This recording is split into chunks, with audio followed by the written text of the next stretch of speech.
وجاء من أقصى المدينة رجل يسعى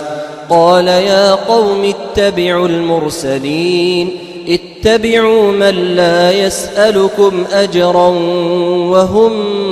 مهتدون وما لي لا أعبد الذي فطرني وإليه ترجعون أأتخذ من دونه آلهة إن يردني الرحمن بضر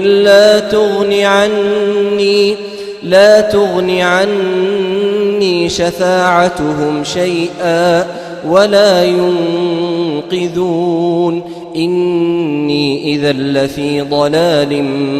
مبين إني آمنت بربكم فاسمعون قيل ادخل الجنة قال يا ليت قومي يعلمون بما غفر لي ربي وجعلني من المكرمين وما أنزلنا على قومه من بعده من جند من السماء وما كنا منزلين إن كانت إلا صيحة واحدة فإذا هم خامدون يا حسرة على العباد ما يأتيهم من رسول إلا كانوا به يستهزئون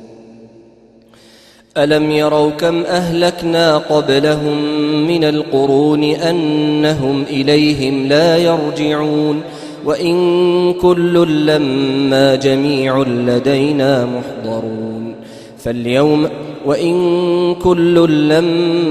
جميع لدينا محضرون وآية لهم الأرض الميتة أحييناها وأخرجنا منها حبا فمنه يأكلون وجعلنا فيها جنات من نخيل وأعناب وفجرنا فيها من العيون ليأكلوا من ثمره وما عملته أيديهم أفلا يشكرون سبحان الذي خلق الأزواج كلها مما تنبت الأرض ومن أنفسهم ومما لا يعلمون وآية لهم الليل نسلخ منه النهار فإذا هم مظلمون والشمس تجري لمستقر لها ذلك تقدير العزيز العليم والقمر قدرناه منازل حتى عاد كالعرجون القديم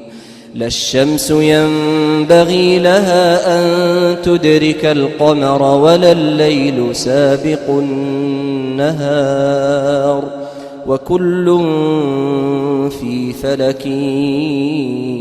يسبحون